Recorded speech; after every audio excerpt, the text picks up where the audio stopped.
ইউনিভার্সিটিতে BA BSS দিছি, একটা সাবজেক্ট ফেল করছিলাম ইংলিশে, সেইটা আমি 7 বছর ধরে দিতেছি, এইবারও দিছি। তবে এবার 100% ইনশাল্লাহ পাস করব। আমার বাড়ি হইলো, আমার দাদার বাড়ি ছিল মুন্সিগঞ্জ লোহজং থানা।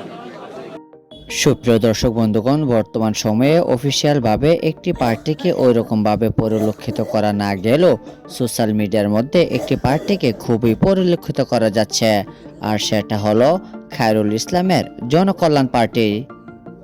এই পার্টির চেয়ারপারসন জনাব খায়রুল ইসলাম কখনো জামাতে ইসলাম, কখনো বা আওয়ামী লীগ অথবা কখনো বা বিএনপিকে কেন্দ্র করে বিভিন্ন ধরনের আলোচনা এবং সমালোচনা করে যাচ্ছে।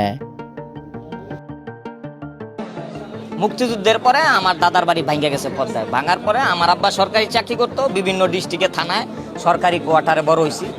তারপরে আমার আব্বা 2002 সালে কেরানীগঞ্জ কুইসামারা নদী, যে ধলেশ্বরী নদী, ওই কুইসামারা টোল প্লাজা মানে আবদুল্লাপুরের সাইডে কেরানীগঞ্জ দক্ষিণে বাড়ি করছে, ঠিক আছে? ওইখানে আমরা এখন আসি।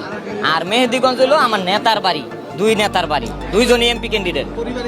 আমার পরিবারে বাবা মা আছে বাড়িতে, এখন আছে ভাই বোন 4 জনই বিদেশ, 1 জন পর্তুগাল, 3 জন দক্ষিণ কোরিয়া, আর আমি বড়। আর বড় বোন 2 জন বিবাহ দিছি, আপন ভাই সব, কোন আমার সৎ মানে। আর বিএ বিএসএস দিছি, একটা সাবজেক্ট ফেল করছিলাম ইংলিশে, সেইটা আমি 7 বছর ধরে দিতেছি, এইবারও দিছি। তবে এবার 100% ইনশাল্লাহ পাস করব। না, এটা ফেল করায় দেবে। আওয়ামী লীগের আমলে প্রতিবাদ করতাম তো, গোড়ায় লোক আছে তাকে, কি কম ইচ্ছা করি। সবাই বলে, স্যাররাও বলে তুমি তো পাস, তোমার কেমনে ফেল করো? না না, আমি অনেক মেধাবী না, অল্প মেধাবী। আরে ভাই, ইংলিশ সাবজেক্ট, ইংলিশে ফেল করতে পারি।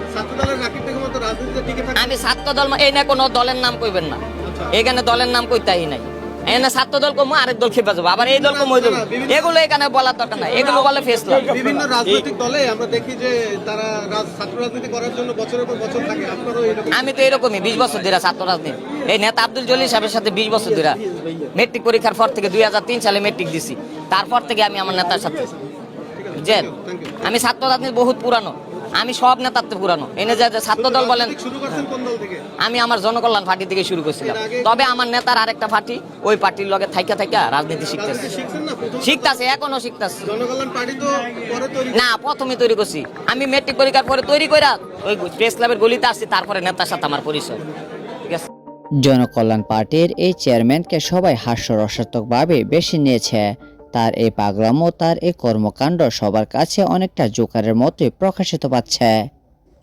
খায়রুল ইসলাম এক সময় বিভিন্ন ধরনের ভিডিওতে এবং লাইভে এসে বলে যাচ্ছেন, আমি জামাত, বিএনপি এবং আওয়ামী লীগকে গণার মতো সময় আমার হাতে নেই। আমি খায়রুল ইসলাম, জনকল্যাণ পার্টির চেয়ারম্যান, আমি একাই 100 বলে নিজেকে সম্বোধন করছেন এই পাগল।